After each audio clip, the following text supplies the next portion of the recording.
Rome wasn't built in a day. We all know that. Everyone hears that. But Rome also didn't fall apart overnight either. It took hundreds of years for Rome to reach its peak, but it also took time, hundreds of years, for Rome to decay and fall apart.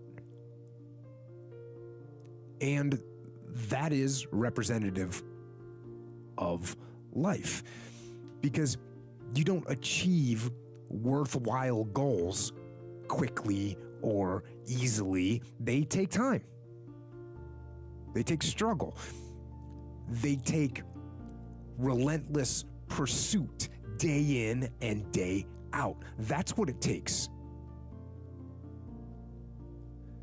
But also, things don't usually fall apart quickly either. At least at first, it's a slow process. A little slip here, a little setback over there, a little wearing down of discipline and will over time. That's the thing. Success and failure are generally slow processes. Either slowly building things up or gradually tearing them down. And that's why I say you've got to pay attention. You have to watch. You have to watch every single second. Because those seconds, they turn into minutes. And minutes turn into hours, and hours turn into days, and days turn into years.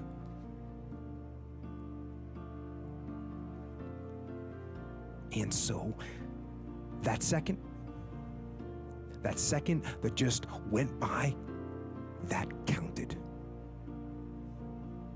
And so did that second. And so did that one. And in those precious seconds, you were either building or you were decaying. You were either gaining ground or you were losing ground in that second. And in every second. Every second counts. So, make every second. How do you stop making excuses? This is actually pretty simple. And I said it the other day, and you have to realize, you have to know, you have to accept that all your excuses are lies. They are lies, all of them. Think about the things that you tell yourself, the lies you use to rationalize taking the easy road. Taking the easy road and leaving discipline behind. Think about them. You don't have time. That's a lie. You don't have support. That's a lie. You don't have the equipment or the gear. Lies. You don't know the best way. Who cares? That's a lie. Or you're too old or you're too young. Of course you're too old or too young. Lie. And there's you're too busy. Sure you are. That's a lie. And you're too tired, or you're too sore, or you're just plain not feeling it. Lies, lies, lies. And the list goes on and on and on. And it doesn't stop if you don't make it stop. So recognize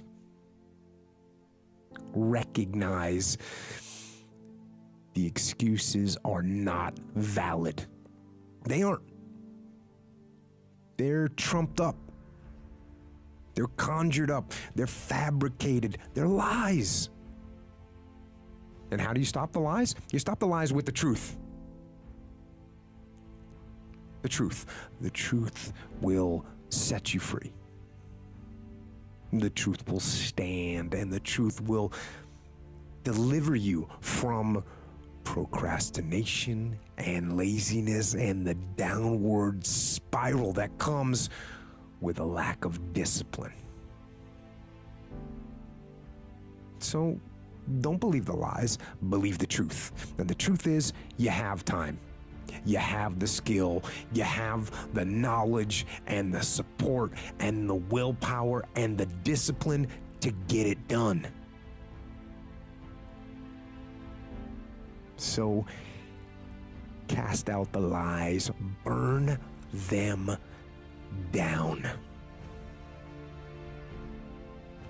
and listen to the truth, and live the truth, and go out and get it done. Self-help or self-management or self-improvement, I don't really like what those words have come to mean these days, because there's a lot of people out there that are constantly trying to improve themselves by looking for the one change. The one change, right? The one change in their life that's gonna make their dreams come true. And even worse, on top of that, there's a lot of people out there, a lot of self-help gurus and these hyperactive motivational speakers and these other self-appointed modern Zen yoga warriors that they're trying to sell the one thing. They're trying to sell the 9 steps or the enlightened path that's going to allow you to unlock all of your human potential and fulfill the dreams so you can live the life that you've always wanted to live. Now, I'm no guru, and I definitely don't claim to be. I'm just a man. But I will tell you this, it isn't one thing, and it isn't 10 things, and it isn't 100 things. It isn't a quick path, and there are no shortcuts. Meditation won't get you there, and neither will a miracle drug or an organic supplement or some superfood. Getting better isn't a hack or a trick or a one change that you need to make. Getting better is a campaign. It's a campaign. It's a daily, a weekly, it's an hourly fight. An incessant fight that doesn't stop against weakness and against temptation and against laziness. It's a campaign of discipline.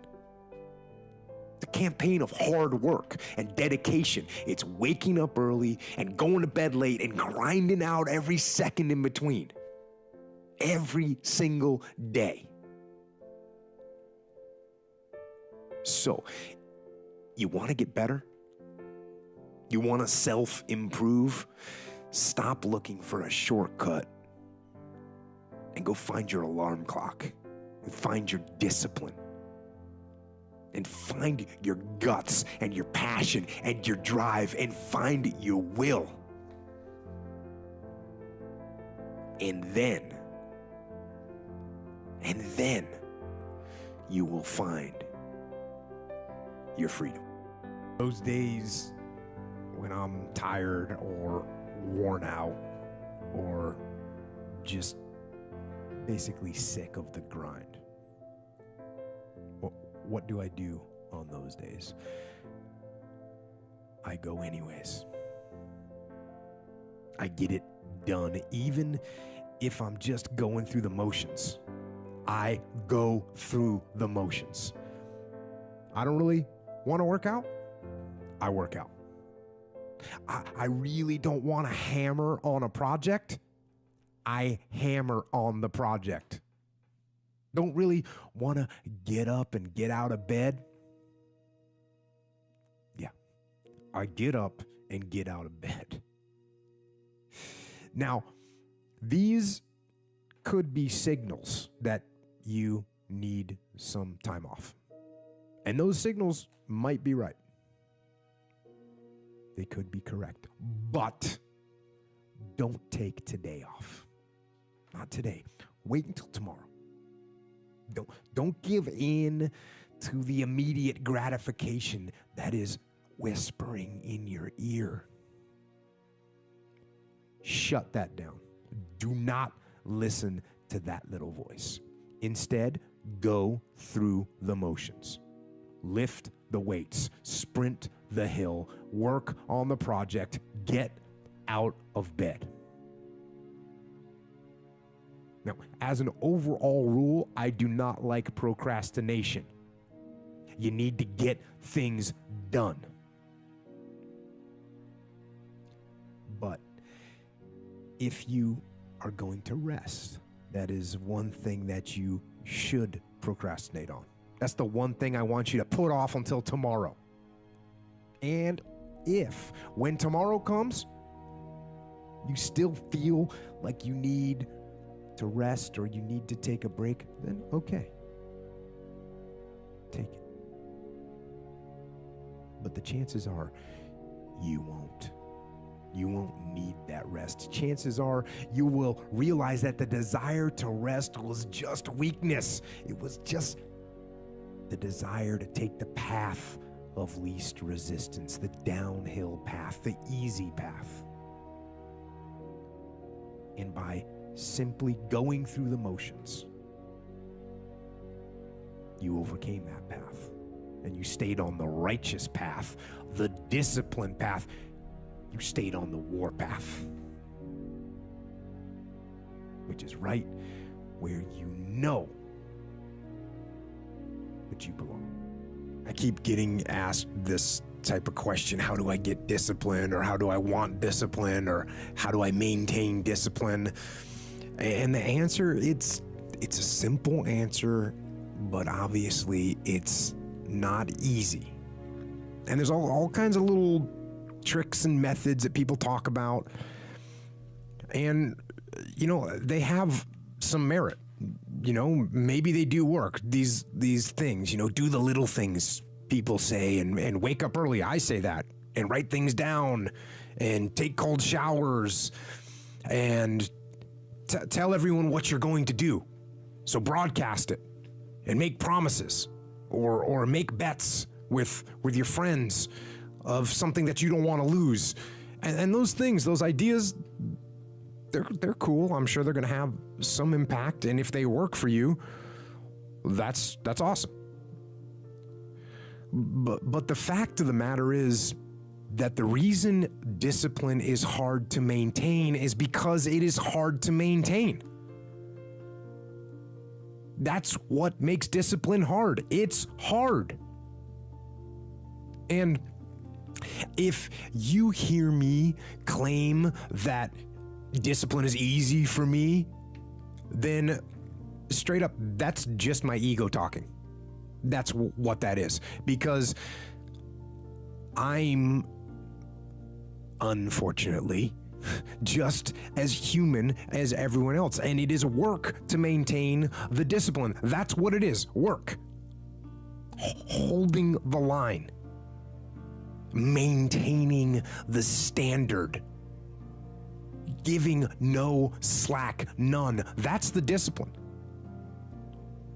That's the discipline, and it is hard.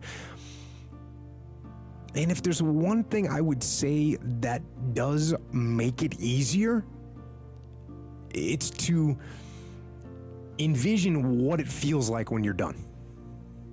What it feels like after you've worked out, or you've held the line on your food intake, or you've pushed through some monotonous project that you have to do, and all those things.